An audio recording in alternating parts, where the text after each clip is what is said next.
శ్రావణం mega sale మీ CMR legacy of జ్యువెలరీలో విఏలో 50% వరకు తగ్గింపు. వివరాలకు సంప్రదించండి. నమస్తే రమగారు. నమస్తే జయ. రమగారు, గణాంకాలు చూసుకుంటుంటే వివాహేతర సంబంధాలు చాలా పెరిగిపోయినాయి అని చెప్తున్నారు. వాటికి కూడా గణాంకాలేనా ఆ, మన వాటి కర్మ? అంతే ఈ పరిస్థితి చూడండి ఎక్కడి దాకా వచ్చిందంటే, అంటే లెక్క పెట్టుకునే స్థాయికి వెళ్ళిపోయాం చూడండి. కాదు జయ.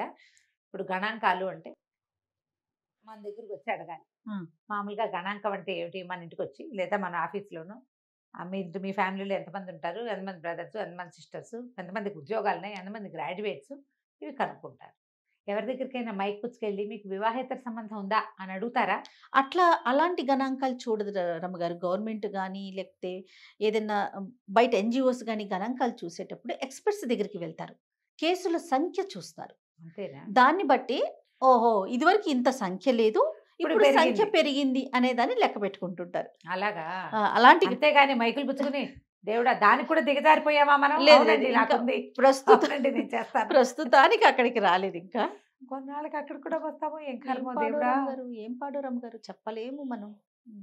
అది పరిస్థితి. అంటే ఇది వరకు కూడా ఉంది, ఆ, ఎప్పుడూ ఉంటూనే ఉంది. ఇప్పుడు అవకాశాలు కూడా పెరిగినాయేమో మన కర్మకి. అవకాశాలు పెరుగుంటాయి, విలువలు దిగిపోయి వలువలు విడిచేస్తున్నారనమాట జనం. అంతేగా? అంతేగా మరి. నిస్సిగ్గుగా ప్రవర్తించటం, విలువ లేదు, మర్యాద లేదు. వైవాహిక సంబంధం పట్ల ఒక విలువ, మర్యాద, గౌరవం, పార్ట్నర్ పట్ల ఒక సౌహృద భావం, వీళ్ళని చీట్ చేయకూడదనే ఇంగితం, అవన్నీ పోయినాయి. అవన్నీ బేసిక్ విలువలు కదా జయ. అంతే. పెళ్ళిని గౌరవించడం, కుటుంబానికి ఒక గౌరవం, మర్యాద, సామాజిక పరమైన మర్యాదలు తగ్గిపోతున్నాయమ్మా. రాను రాను ఇదివరకు దీన్ని రహస్యంగా ఉంచాలని భావించేవాళ్ళు. ఎప్పుడైనా ఒకసారి ఏదైనా జరిగితే దాన్ని కప్పెట్టేవాళ్ళు. ఇప్పుడు ఏమిటో మరి జనం ఇలా రకరకాలుగా తయారయ్యారు. ఇప్పుడు ఈ గణాంకాల రీత్యా ఎక్స్పర్ట్స్ ఏమంటున్నారంటావు? ఇప్పుడు పెరిగినాయి అంటున్నారా? సంఖ్య అయితే ఇదివరకుతో పోల్చుకుంటే కాస్త పెరిగిందనే చెప్తా ఉన్నారు రమ్మగారు. అంటే అంటే దానివల్ల ఇప్పుడు- డివోర్స్లు అవి పెరుగుతున్నాయి. అదే అనుభవాను. డివోర్స్ సంఖ్య కూడా, ఇప్పుడు లాయర్ల చుట్టూ వెళ్ళే వాళ్ళు, కోర్టు మెట్టెక్కే వాళ్ళు, రకరకాల సమస్యలు తెక్కుతారు. వాటిలో ఇవి ఎక్కువైనాయి అనేది మనకి వినిపిస్తా ఉంది. నా అబ్జర్వేషన్ కూడా ఒకటి ఉంది ఇందులో.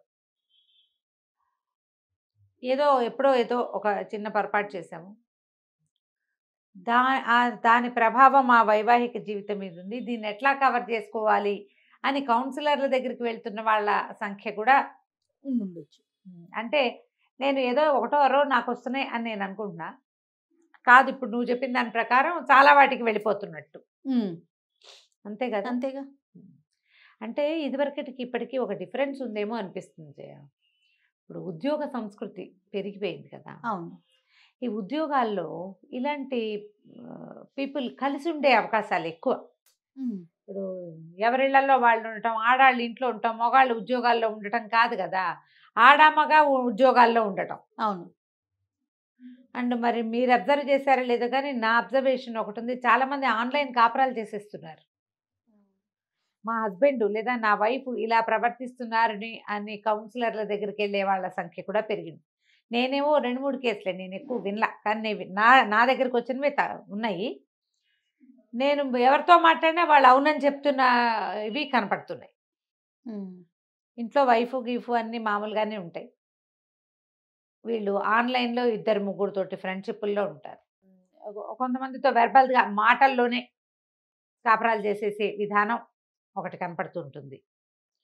న్యూడ్గా చాటు చేయటం, ఇవన్నీ వివాహేతర సంబంధంగానే చెప్పాలి కదా. అంతేగా. న్యూడ్ చాటింగ్స్, లేదా ఎవరితోటైనా వల్గర్గా మాట్లాడడము, లేదా ఎప్పుడు ఎవరో ఒకరితో ఇలా మాట్లాడుకుంటూ ఉండటం, ఈ ఇంట్లో ఉన్న పెళ్ళాన్ని, ఇదంతా కూడా వివాహేతర సంబంధంగానే మనం చెప్పాల్సి వస్తుంది. మరి ఈ ఇంట్లో ఉండే మనుషులతోటి లేదా వాళ్ళతో ఉండే వాళ్ళతోటి వీళ్ళకి ఆ రకమైన స్నేహమో ఇంకోటో ఎందుకు ఉండట్లేదు అంటే, వీళ్ళు ఎందుకు కలిసి ఉండలేకపోతున్నారు? ఆ కలిసి ఉండలేని వాళ్ళు అసలు పెళ్లి చేసుకోకుండా ఏదో నచ్చిన చోటు చేసుకోవచ్చు కదా అంటే అలా కాదట. ఈ పెళ్ళిళ్ళు అవి నచ్చినప్పుడే చేసేసుకుంటారు మామూలుగానే. కొద్ది రోజులు గడిచేసరికల్లా వేరే కొత్త దాన్ని కోరుకుంటారు. ఈజీగా లభిస్తోంది కాబట్టి ఇది ఎవరికి తెలిసేదేముంటుంది. అంతేగా. ఒక అమ్మాయి అయితే అక్కడ చదివాను నేను. ఇంచుమించు మా అందరికీ వేరే వెర్బల్ వైఫ్స్ ఉన్నారు మా ఫ్రెండ్ సర్కిల్‌లో ప్రతి వాళ్ళకి.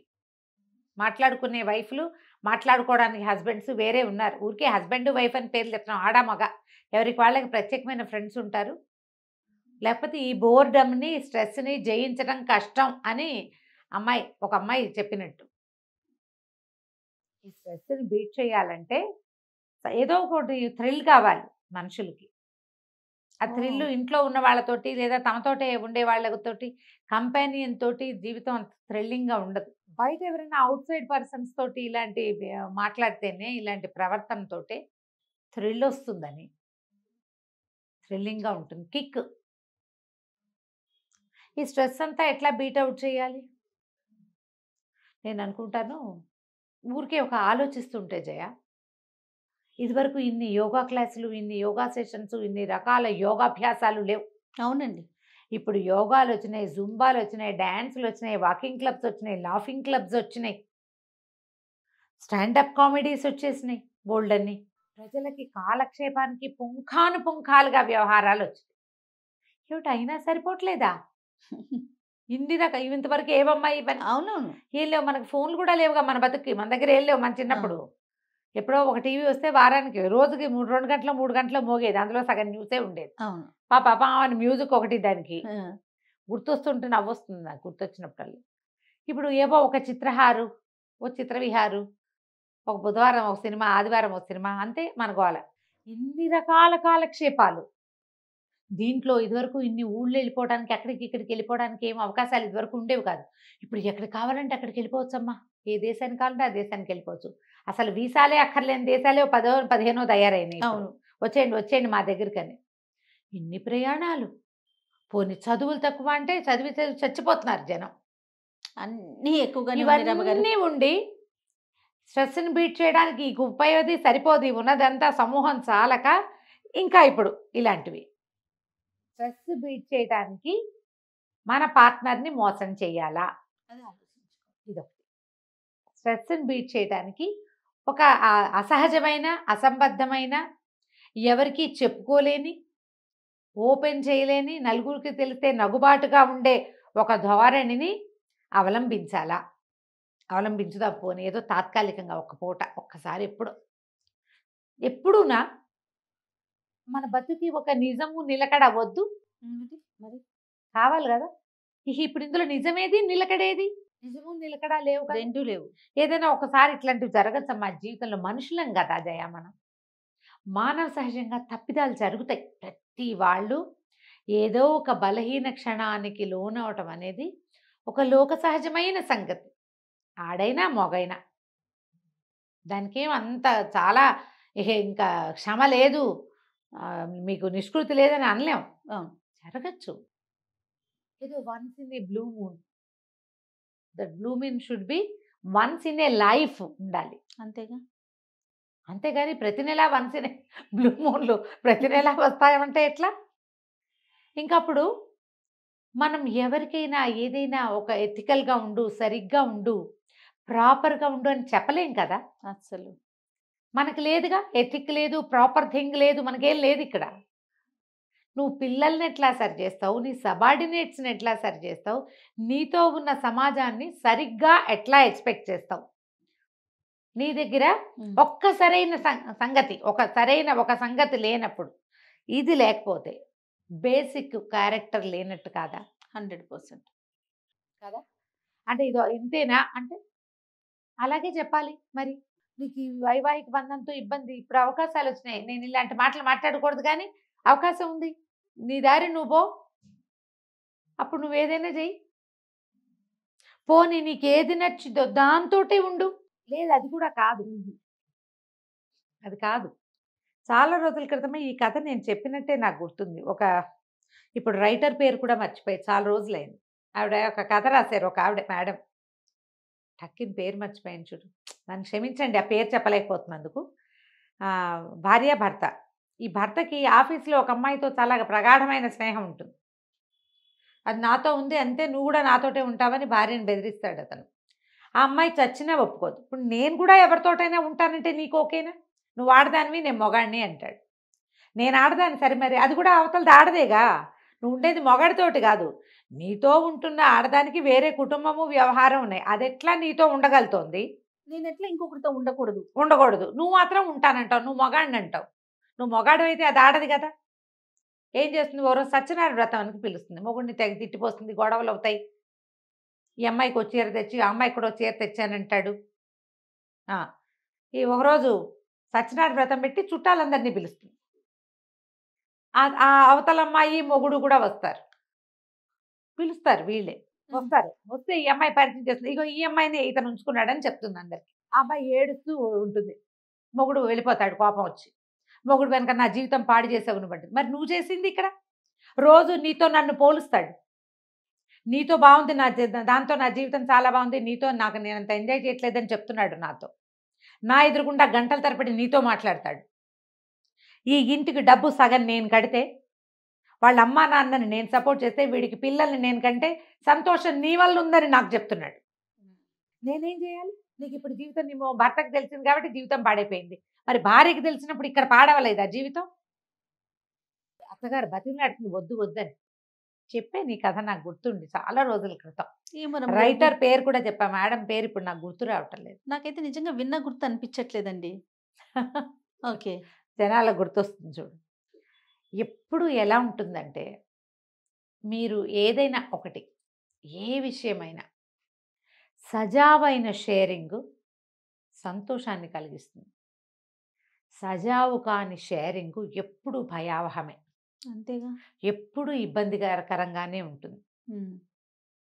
దినదినగండం నూరేళ్ళ ఆయుష్. ఈ క్లోజ్ ఫ్రెండ్షిప్లో ఇప్పుడు మనం గమనిస్తున్నదే, ఇందాక నువ్వు మాట్లాడుతుంటే నాకు తెలియనట్టు మాట్లాడతాను, కానీ నాకు ఇవి తెలుసు. క్లోజ్ ఫ్రెండ్షిప్స్, 2-3 కుటుంబాలు క్లోజ్ ఫ్రెండ్స్ అన్ని చోట్లకి కలిసి వెళ్తారు. ఇప్పుడు జరుగుతున్న సమాజం అట్లా ఉంది. కలిసి వెళ్తారు, సినిమాలకు కలిసి వెళ్తారు, వాళ్ళ పిల్లలు వీళ్ళ పిల్లలు కలిసి ఆడుకుంటారు.